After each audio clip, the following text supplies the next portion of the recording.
It's the summer of 1992, June, July. I don't remember exactly which month. It's the height of grunge, and four friends of mine have just asked me to go along and photograph their band playing as support at a local venue called the Link Centre Arts Centre. They don't hold gigs there anymore that I'm aware of, but it was quite a popular venue back in the early 90s.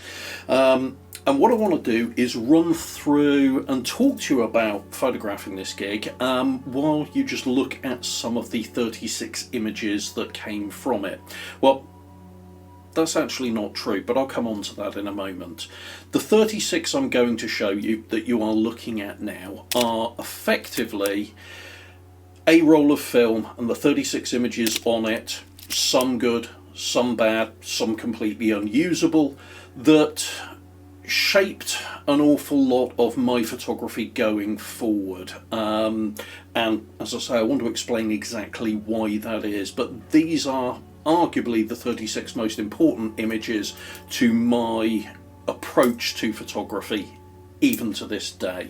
Now, these were shot on a Canon A1, so one of these, but I don't want to spend too much time talking about the A1 itself. I'm going to do a separate video on that because it's a great camera, and they're still actually reasonably cheap for a film camera in this day and age, but I digress.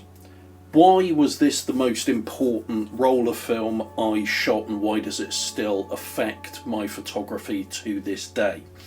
Well, I actually shot two rolls of film that night. Interestingly enough, one roll of film I shot using flash, and that roll of film, in fact both rolls of films, were Ilford HP5 Plus, which is a 400 ASA black and white film, and the main reason I was shooting that is basically because I could develop it myself and I could print it myself, which cut down on printing costs, and also I just like the black and white aesthetic.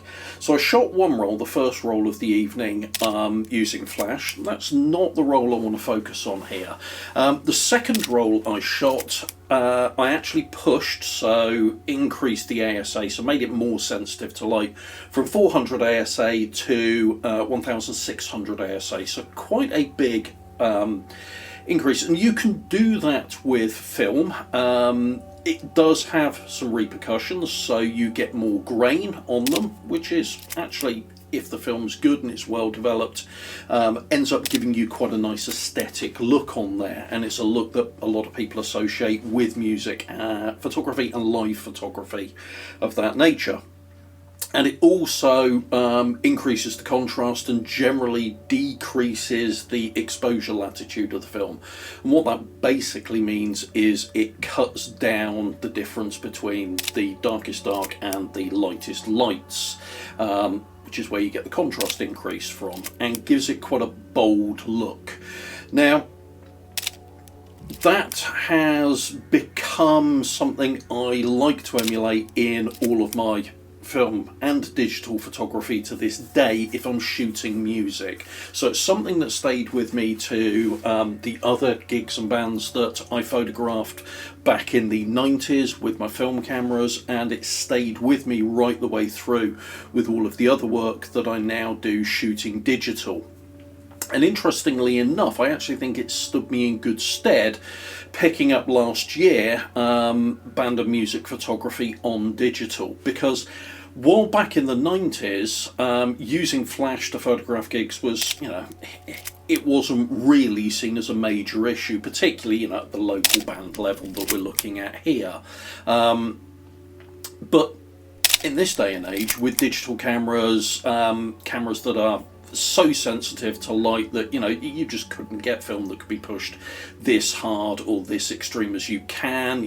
The ability to work in low light with modern cameras is incredible, it really is, and what we had back in the film days, you really had to work quite hard to get the same results. So it stood me in good stead, and it's still a look that I do try and emulate on my digital work where the lighting conditions allow it. So the gig in question, it had some quite harsh lighting going on there. There was some really deep spotlights that you will see in some of the images. And what this basically meant is it was really difficult to actually meter and expose right. So I kind of took a light reading off of, I can't remember who, but off of one of the band when the lights were actually fairly well lit, used that as my base level, hoped that was going to be about right.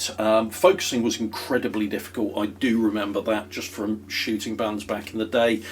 None of the autofocus that can work in low light conditions for me back then. It was a manual focus camera, the A1, so I was manually focusing these. The nice thing is that, you know, really pushed black and white film, the grain it gets gives a softer look anyway, so it's a little more forgiving of bad focus in that regard, which is, you know, quite fortunate in that regard, I suppose. But I actually think I did fairly well. There's far more decent shots on this roll than there are bad shots on this roll, and the number of complete failures I actually think's, you know, relatively low. In fact, very low, considering I had 36 shots to play with, and there's probably a handful that are completely, you know, no good on here. But overall, it gave me a sense that this was an area of photography, you know, and I played around with lots of different types of photography, but this was an area of photography, bands and music, that I actually was not bad at.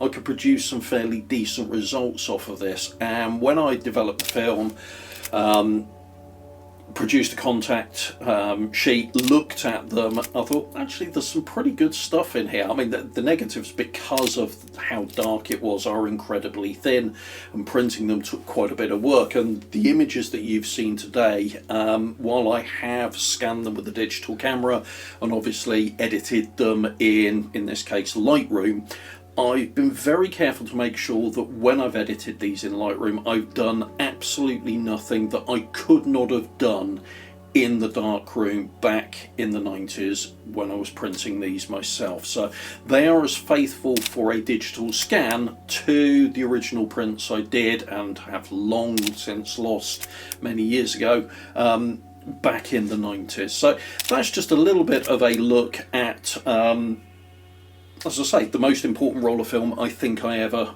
photographed. I'd like to, you know, thank many years after the fact, the band members, so Ben, Graham, Darren and Nick, who were the band members of Wholesome Crack, who invited me along to photograph what turned out to be quite a pivotal roll of film in my photographic career. So if you have enjoyed this video, please do subscribe to the channel. I put photographic related content up on a regularish basis. If you have enjoyed it, hit the like button, and thank you for your time watching this, and I'll catch you on another video soon. Thanks very much. Take care. Bye.